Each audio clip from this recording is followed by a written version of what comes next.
Welcome to our channel. Today, we'll talk about the Sun. The Sun is just a star like many others, one among the hundreds of billions found in our galaxy, the Milky Way. However, it is a special star for us because without its light, life on Earth would not exist. We depend on the Sun's energy. It is also possible that the Sun is special in another sense. Stars similar to the Sun might be more suitable for hosting planets where life can exist. Let's try to understand why. We now know of thousands of planets orbiting other stars, called extrasolar planets or exoplanets. It's quite impressive if you consider that just 30 years ago, we only knew about the few planets in our solar system, while now we know about all these other worlds out there. Since 1995, the year the first extrasolar planet was discovered around a star similar to ours, the number of known planets has increased at a crazy rate. Naturally, we haven't observed all the stars in our galaxy, which number in the hundreds of billions, but statistically, we can now conclude that almost every star in our galaxy has at least one planet. So, there are many worlds out there, and in some cases, they are very different from those we find in our solar system. For example, there are planets called super-Earths, which are larger than Earth but smaller than the gas giant planets, thus falling into an intermediate category that doesn't exist in our solar system. Or there are gas giant planets like Jupiter, but much closer to their star, called hot Jupiters. There are also planets orbiting extreme objects like neutron stars, or planets orbiting binary stars, where you would see two suns in the sky. Speaking of stars, we might wonder how common the star around which the Earth orbits is.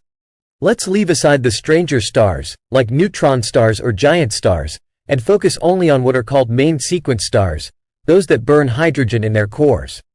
These are the stars we generally define as normal, and they can be classified based on a few parameters: mass, luminosity, and temperature. These parameters are all linked in a fairly simple way. More massive stars are also brighter, more luminous, and hotter, while less massive, smaller stars are dimmer and cooler. Temperature is also linked to the color of the star, or the type of light it predominantly emits.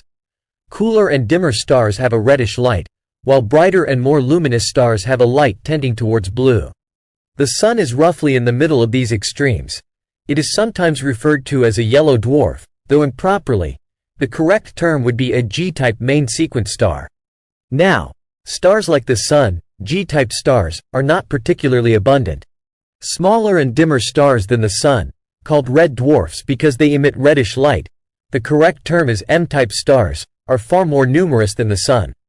They are the most abundant main sequence stars in the universe and in our galaxy. 75% of all main sequence stars are red dwarfs. These stars are about 5 times more common than stars like the Sun. There's another interesting fact: the lifespan of stars. Smaller and less massive stars, which are dimmer, live longer. They can have lifespans of tens or hundreds of billions of years, while hotter, brighter, and more luminous stars live shorter lives, possibly just a few tens of millions of years or less. Therefore, red dwarfs are not only more abundant than the Sun, but they are also much longer lived. They are the longest-lived stars in existence. The Sun is about 5 billion years old and has about another 5 billion years ahead of it, but there are red dwarfs in our galaxy that have existed long before the Sun and could live much longer. So, statistically, it might seem a bit odd that we orbit a G-type star. There's also another fact: planets orbiting red dwarfs are easier to discover. The techniques we use to discover extrasolar planets tend to favor the discovery of planets orbiting smaller, dimmer stars. This is because we mainly use two techniques to discover extrasolar planets. One is observing the motion of the star caused by the presence of a planet, and the other is observing the transit of the planet in front of the star. Both methods tend to favor smaller stars. If a star is less massive, even a not too large planet can still cause a detectable shift in the star's position. The transit method is also easier to observe around a smaller star because the ratio of the planet's area to the star's area is greater, so the planet can block more light from a smaller star than a brighter one. Especially when hunting for planets in the habitable zone of a star, planets orbiting red dwarfs are easier to discover. Remember that the habitable zone is simply the distance from the star where the temperature allows for liquid water on a planet. It's the intermediate zone where the planet is neither too hot nor too cold. If the star is less luminous, This region tends to be closer to the star compared to a brighter star, where the habitable zone tends to be farther away.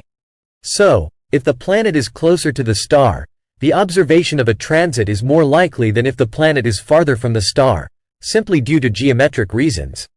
In fact, most of the habitable zone planets discovered in recent decades orbit M-type stars, red dwarfs. Some of these are very famous. For example, TRAPPIST-1 is a red dwarf, the system where 7 Earth-sized planets were discovered in 2017, 3 of which are in the habitable zone. There has been a lot of talk about this system in recent years.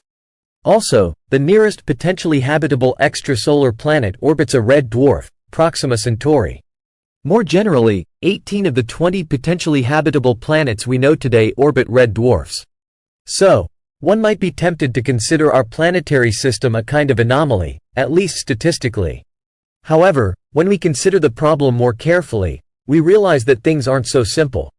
The question we need to ask is, are we sure that life is possible around an M-type star? Many studies have tried to answer this question in recent years. We still don't know for sure, but there are many reasons to doubt that planets in the habitable zone of an M-type star, a red dwarf, fare well. The first factor to consider is the distance from the star. Since red dwarfs are dimmer, as we've already said, the habitable zone must be very close to the star. Typically, planets in the habitable zone of a red dwarf orbit closer to the star than Mercury is to the Sun, so they are very close to their star. Unfortunately, this isn't good news because M-type stars are generally very active, much more so than the Sun. This means they are subject to frequent energy emissions.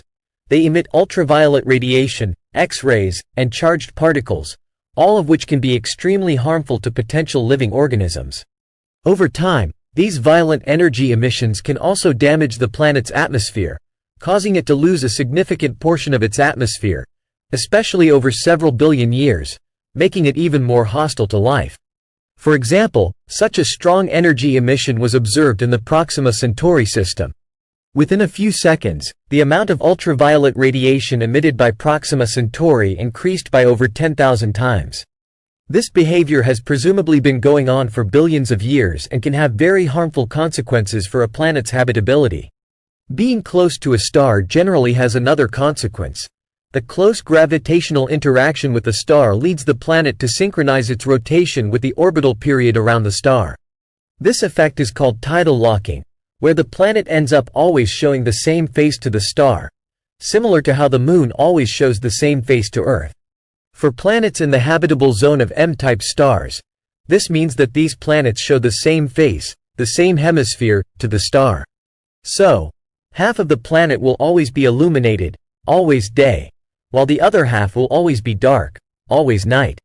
The lack of alternation between day and night could have consequences for the planet's climate and life itself, if there is any. We don't know if a planet without a day-night cycle can indeed host life.